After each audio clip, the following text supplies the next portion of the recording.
Welcome to కీటాక్. ఈసారి నేను political administration చేయబోతున్నాను, మీరు నా రాజకీయ గేమ్ ప్లాన్ చూస్తారు అని చంద్రబాబు పదే పదే చెప్పడం చూస్తూ ఉన్నాం.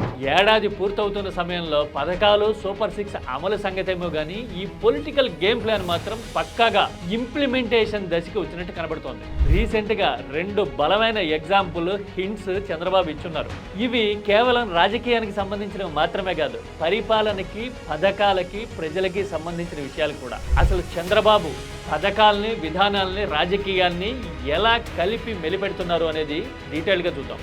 దిస్ ఈజ్ కీటాక్ స్పెషల్.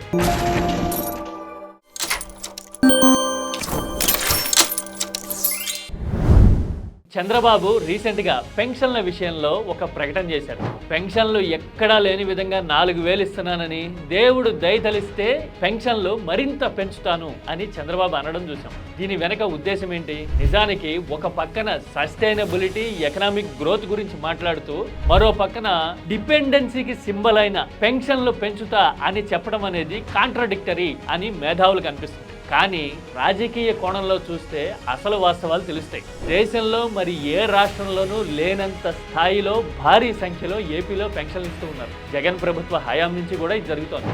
65 లక్షల మంది ఏపీలో పెన్షన్లు తీసుకుంటున్నారు. వచ్చే 3-4 ఏళ్లలో కొద్దిగా ఈ నెంబర్ పెరిగితే 70 లక్షలకు పైగా దాటొచ్చు. మొత్తం జనాభాలో కాకపోయినా ఓటర్ల మొత్తంలో ఈ నెంబర్ చూస్తే గనక ఒక 4 కోట్ల మందికి పైగా ఓటర్లు ఉన్నారు అంటే ప్రతి 7గురిలోనూ ఒక పెన్షనర్ ఉన్నట్టు. అంటే ప్రభుత్వం నుంచి నెలకి 4,000 రూపాయలు ఇప్పుడు ఇస్తూ ఉన్నారు. ఎన్నికల ముందు గనక మరో 1000 పెంచి 5,000 చేసి నేను వస్తే గనక ఇంకో 1000 పెంచుతా అని ఆశ పెట్టినట్టయితే గనక రాజకీయం మీద ఆ ప్రభావం చాలా బలంగా ఉండే అవకాశం ఉంటుంది. చంద్రబాబు ప్రకటన వెనక అసలు కోణం ఇదే.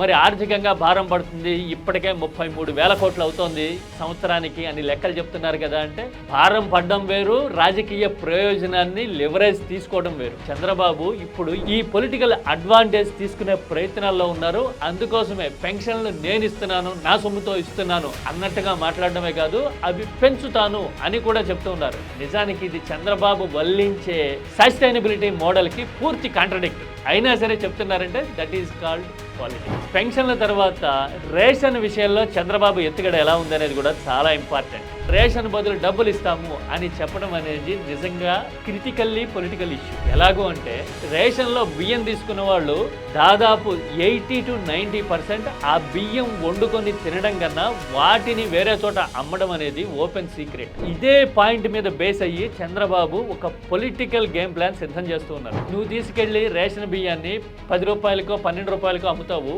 అదే నేనైతే గనక నీకు ఒక 20 రూపాయలు ఇస్తాను, 25 రూపాయలు ఇస్తాను అని బెటర్ బార్గెయిన్ గనక చంద్రబాబు తీసుకొస్తే జనం అటువైపు మొగ్గే అవకాశం ఉండొచ్చు. ఇంకో పక్కన నేను రేషన్ బియ్యం అక్రమాలను అడ్డుకట్ట వేయడానికే ఇలా చేశాను, వైసీపీ హయాంలో అక్రమాలు జరిగిపోయాయి అనే ప్రచారాన్ని ఊదరగొడుతూ ఉండొచ్చు. అంటే రేషన్ బదులు డబ్బులు ఇవ్వచ్చు, రేషన్లో కత్తెర వేయొచ్చు, అలాగే రాజకీయంగా కూడా అడ్వాంటేజ్ తీసుకోవచ్చు. అయితే ఇదే గనక నిజంగా జరిగితే గనక దీని పరిణామాలు ఎలా ఉంటాయి అనేది సామాజిక, ఆర్థిక, రాజకీయ కోణాల్లో ఆలోచిస్తే గనక అర్థమవుతుంది. ప్రభుత్వాలు ఇవ్వక తప్పని పరిస్థితి ఉన్న పథకాలు కొన్ని ఉన్నాయి. ఇప్పుడు సపోజ్ పెన్షనే ఒక 4,000 ఇస్తున్నారనుకోండి, ఆ పెన్షన్ తీసుకునే వ్యక్తికే బియ్యం కూడా వస్తాయనుకోండి. బియ్యానికి బదులు డబ్బులు ఇవ్వడం ప్రభుత్వం మొదలుపెట్టింది. మహా అయితే ఎంత వస్తాయి? ఒక 400-500 వస్తాయి డబ్బులు. నువ్వు 4,000 తీసుకుంటున్నావు కదా, 400-500 కోసం ఆలోచిస్తావా అని రేపు మాట్లాడడం మొదలైతే గనక రేషన్ అనే ప్రాసెస్కే అది ఇక్కడ అసలు పాయింట్. అంటే రాజకీయంగా ఆకర్షించేందుకు, ప్రత్యర్థిని అటాక్ చేస్తూనే ప్రజలని కన్విన్స్ చేసేందుకు చంద్రబాబు వ్యూహాత్మకంగా వెళ్తున్నారు అని చెప్పడానికి ఆ పెన్షన్ ప్రకటన అయినా, ఈ రేషన్ వ్యూహమైనా సరే ఒక ఎగ్జాంపుల్ అనుకోవాలి. రేషన్లో రాష్ట్రం చేసేది డిస్ట్రిబ్యూషను, ఆ సప్లై చైన్ ప్రాపర్గా ఉందో లేదో చెక్ చేసుకోవడం లాంటివే. మిగతా సరుకులన్నీ కేంద్రం నుంచి కాంట్రిబ్యూట్ అయ్యి వచ్చేవే, FCI గోడౌన్ నుంచి రాష్ట్రాలకి మళ్ళేవి. అయినా కానీ రేషన్ విషయంలో చంద్రబాబు పొలిటికల్ గేమ్ ప్లాన్ అనేది ఇంట్రెస్టింగ్గా కనబడుతుంది. ఎందుకంటే రాష్ట్రంలో 70 లక్షల మంది పెన్షనర్లు ఉండటం అనేది ఎంత వెయిటేజ్ చూపించే పరిణామం అనేది మనకి అర్థమైపోతుంది. అలాగే దాదాపు 90 లక్షల కార్డుల మీద రేషన్లు ఇస్తూ ఉన్న టైంలో ఎంతమంది మీద ఆ ప్రభావం ఉంటుంది, ప్రభావాన్ని అర్థమయ్యేలాగా ఎంతవరకు చెప్పగలుగుతారు అనేది చాలా కీలకమైన పాయింట్. మరి చంద్రబాబు రాజకీయ ఎత్తుగడల్ని జగన్ బ్రేక్ చేయగలరా? This is key talks.